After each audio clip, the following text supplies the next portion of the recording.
Buenos días. La primera pregunta que quisiera hacerles es, ¿en qué regiones han estado haciendo esta investigación y con quiénes se han reunido, grosso modo?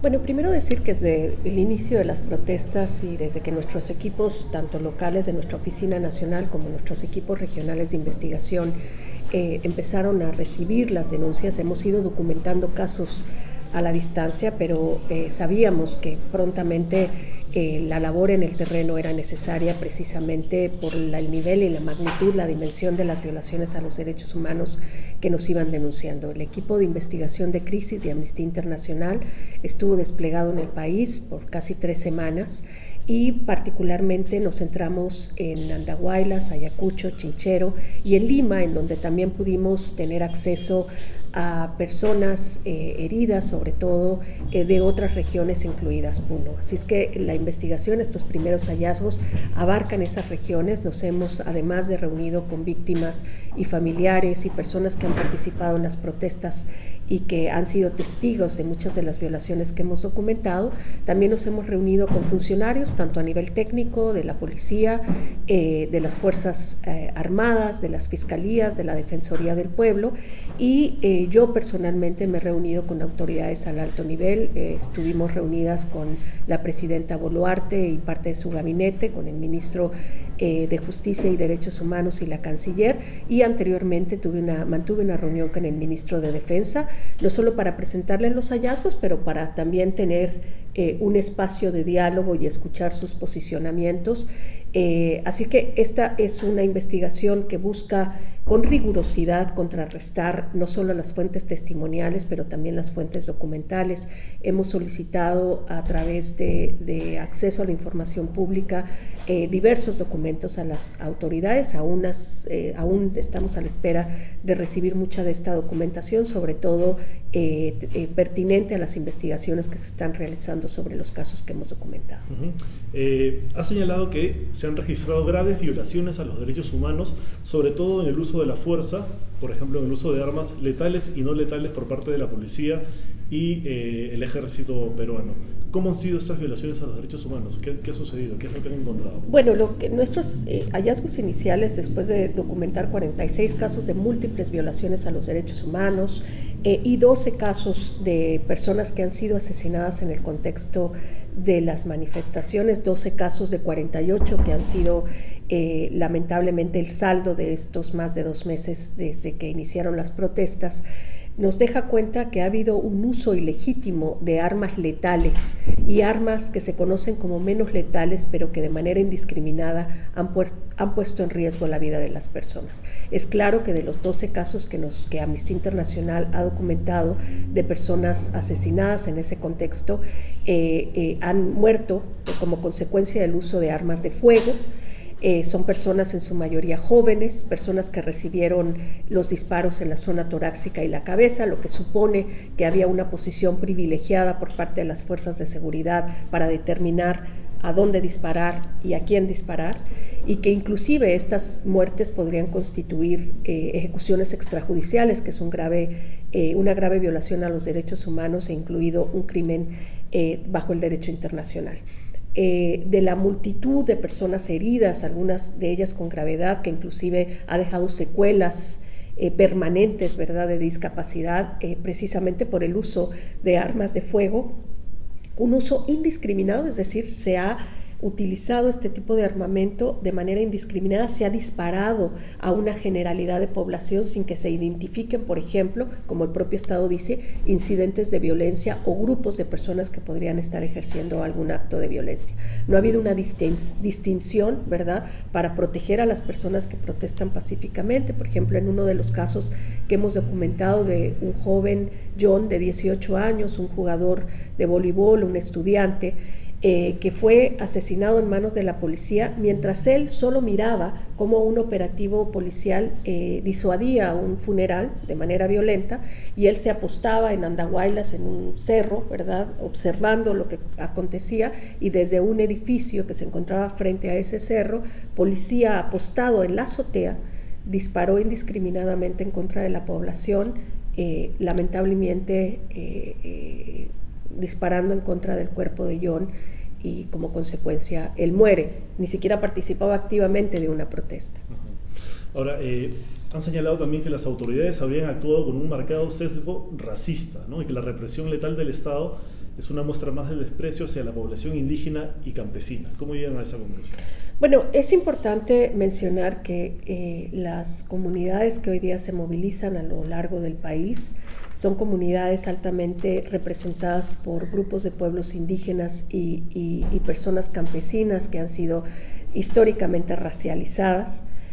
Son personas que hoy día están protestando en contra de un sistema político que no ha dado respuesta a sus demandas de dignidad históricas y que además en el cúmulo de las violaciones a los derechos humanos podemos ver que a pesar de que estas poblaciones en donde se ha dado la represión violenta representan el 13% de la población total del país, las muertes representan en esas regiones, las muertes en protesta, el 80%.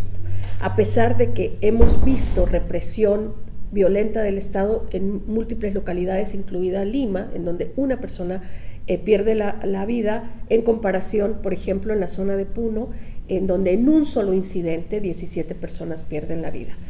Hemos visto cómo las autoridades en múltiples evidencias videográficas han hecho un uso del maltrato, de daños crueles, inhumanos en contra de la población que protesta, particularmente en Lima, con la llegada de casi 9,000 personas que anunciaban una movilización masiva a la capital del país, en donde se encuentra el centro del Estado, y que fueron repelidas no solo por las autoridades, sino además fueron perseguidas en los locales en donde estaban residiendo, donde pernoctaban, para ser desalojadas de la ciudad como si no tuvieran derecho a hacer uso de su propia capital para ejercer su derecho a la protesta pacífica. Ahora, hay una narrativa oficial desde el gobierno a través de la cual se señala que los manifestantes son todos violentistas, se les ha tildado incluso de terroristas, y que detrás de las protestas estarían asusadores financiados por actividades ilegales como el narcotráfico o la minería ilegal, lo que ha generado un clima de criminalización de la protesta. ¿Cómo han visto ustedes este tema de la estigmatización de las manifestaciones? Bueno, esta estigmatización ha jugado, en nuestra opinión, un rol fundamental para el accionar de las fuerzas de seguridad. Si al más alto nivel se acusa a las personas que se manifiestan de terroristas, de miembros del crimen organizado, evidentemente hay una orden, ¿no? No explícita a las fuerzas de seguridad que cualquier persona que participa en una manifestación, en una movilización social, es un criminal, es un enemigo y por ende tiene que abatirlo. Claramente el Estado ha tenido la incapacidad, quizás intencional, de no distinguir cuando existen individuos que ejercen violencia o grupos que ejercen violencia con el resto de la población, ¿verdad?, que se manifiesta. En la reunión con el ministro de Defensa, por ejemplo, hablamos del caso de Ayacucho, en donde las fuerzas militares repelieron a la población, cometieron un ataque generalizado en contra de la población, y donde la narrativa del gobierno era que tenían que repelir a una turba armada que venía a atacar y que no tuvieron otra opción más que disparar. Y ya hemos visto con evidencia videográfica, con investigaciones periodísticas rigurosas, que se trataba de ejército persiguiendo población civil. Muchas veces dispararon en contra de transeúntes que se encontraban cercanos al aeropuerto. Muchas personas manifestantes fueron heridas y asesinadas en el contexto de una persecución individualizada en contra de cualquier persona que protestaba. O sea que esa narrativa de que eran grupos violentos, turbas violentas, pues se ha desmantelado efectivamente con la evidencia que se ha presentado. Ahora, ¿cómo has visto el tema de las investigaciones? ¿Se están llevando a cabo investigaciones contra los presuntos autores de estas violaciones de derechos humanos y hay recursos destinados para estas investigaciones? ¿Cómo está ese tema? Bueno, uno de los hallazgos iniciales de nuestra investigación es precisamente la lentitud en que estas investigaciones se han hecho. A pesar de que hay algunos avances concretos, por ejemplo, en el caso de Ayacucho, el resto de las regiones tiene graves dificultades para realizar investigaciones expeditas imparciales. Fiscales regionales le han confirmado a Amnistía Internacional, por ejemplo, el fiscal que lleva el caso de Andahuaylas, no contar ni con los recursos humanos ni con los recursos de experticia para poder hacer la recolección de evidencia, para poder mantener la custodia de esa evidencia, para realizar las investigaciones. Son fiscalías que no cuentan con los recursos para la carga de trabajo que ya tenían, y ahora se les ha añadido la carga de investigar complejos casos de violaciones a los derechos humanos. Sin embargo, la fiscal nacional, en una reunión en donde le hemos presentado estos hallazgos y estas preocupaciones, ha reiterado múltiples veces que, a pesar de los limitados recursos, cuenta con todos los recursos necesarios, cuenta con todas las experticias, incluidos peritos, expertos en diferente materia, para realizar las investigaciones. Así que no tendría por qué haber, ¿verdad?, justificación para ver este nivel de lentitud.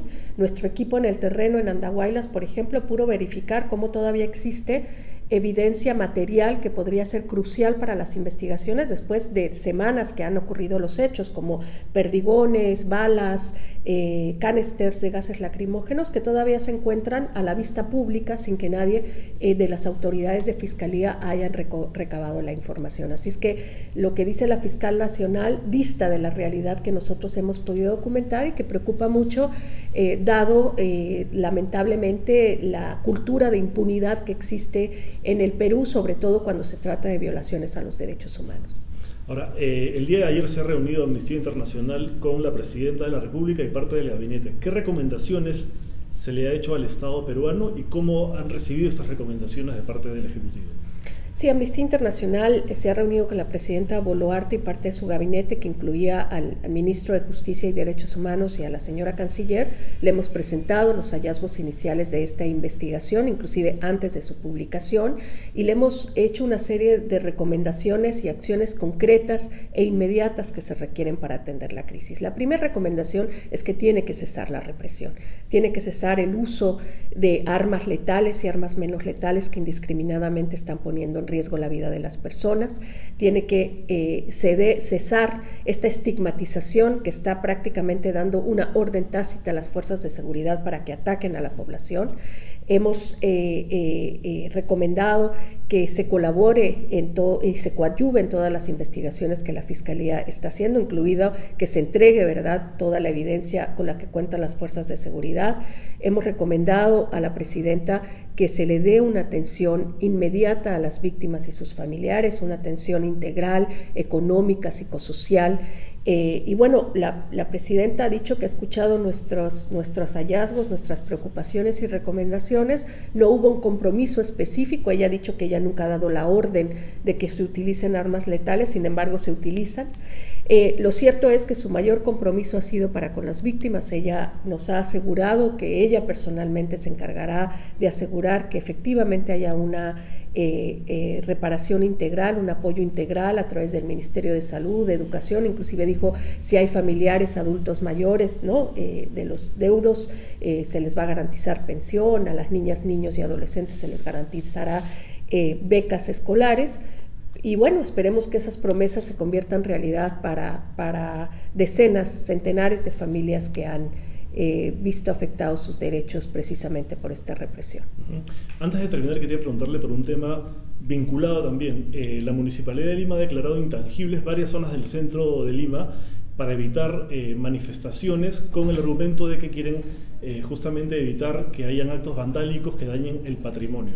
Desde el punto de vista de Amnistía Internacional, ¿esto afectaría el derecho a la protesta de los ciudadanos? Bueno, desde el punto de vista del derecho internacional y desde el punto de vista constitucional del propio Perú, estos serían ordenamientos, decretos que efectivamente son contrarios a garantizar el derecho, la libertad de expresión y asamblea pacífica. El Estado tendría que probar, ¿verdad?, los principios de proporcionalidad, de necesidad y de legalidad para instaurar una limitación al ejercicio del derecho de libertad de expresión y asamblea pacífica. No puede ser proactivo en decir que es para evitar que haya actos vandálicos cuando en realidad ni siquiera estos han ocurrido, y tendría que garantizar más bien que las personas puedan ejercer sus derechos.